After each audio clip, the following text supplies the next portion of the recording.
ধনপুর ইউনিয়নের কাঠকোনা গ্রামের কৃষক জনাব মোহাম্মদ আঞ্জু মিয়ার পেঁয়াজ এবং মরিচের মিশ্রভাবে আবাদকৃত জমিতে পরিদর্শনে এসেছি।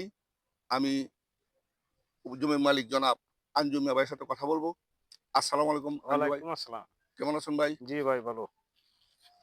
আচ্ছা, আপনি তো এই যে একই সাথে মরিচ আর পেঁয়াজ দেখতেছি, পেঁয়াজটা তো আমরা এমনিতে মানুষ করে না। জি।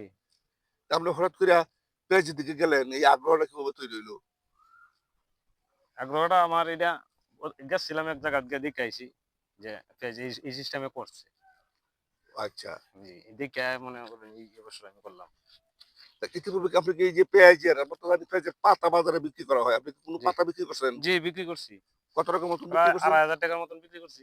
আরো বিক্রি হইব পাতা। আরো মনে হয় ৳২,৫০০ ৳৩,০০০ মতন বেচা যাবে। আর পেঁয়াজ দিয়ে উঠতে তো আর একটু সময় যাবো। পেঁয়াজ উঠতে সময় যাবো। এই তো আপনার এই যে জি, এই সাইজ হইছে না? জি, জি, এরই। জি। আচ্ছা। এরপরে পেঁয়াজ উঠে গেলে মরিচের কি করবেন?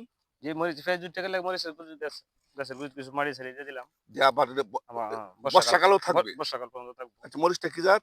মরিচটা হচ্ছে অগ্নি। আচ্ছা, আপনি পেঁয়াজ দিয়ে কি দিয়ে আপনার এই বিসি আছে, বিসি থেকে করছিলেন? চারা করে রইছিলেন না লাগাই দিছিলেন? জি, না বেশি করে লইছি। বিসি আগে বুইন্যা চারা বানাইছেন? বেশি আগে পাট বুইন্যা ওরা এই চারা তুললে আবার এই লাইন ধরে লাগাইছি। তেল দিয়ে লাগাইছেন, ফাঁকা লাগাই দিছেন মরিচ। মরিচ। মরিচ দেখা যায় উঠতেছে। এর আগে মরিচ পেঁয়াজ উঠতে দেবো গা। পেঁয়াজ উঠতে দেবো আগে। মরিচ হয়ে যাবো গা পেঁয়াজ থাকতে থাকতেই মরিচ ধরে লইছে।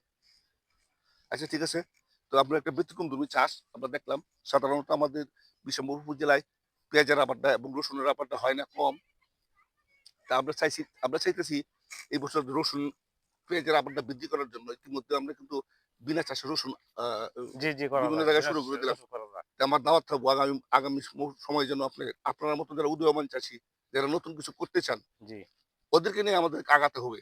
যে আমি চাইবো আগামীতে কিছু হলেও রসুন যেন আপনি জি, জি, জি ঠিক আছে। শ্বাসরোধ রসুন বুনে রোপণ করিয়া খড় দ্বারা রেখে দিবেন। কোনো আগাছাও হবে না।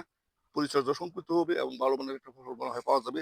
তবে আপনার পেঁয়াজটা মোটামুটি মান ভালো। তো জাত কি বলতে পারেন আপনি? জি, এই জাতটা আমার স্মরণ নাই কি জাত ছিল।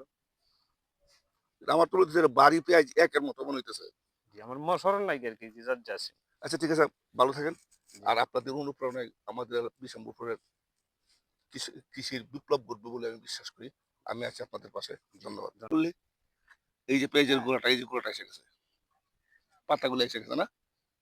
হ্যাঁ, হ্যাঁ, দেখছো? আবার এই যে উঠতে গেছে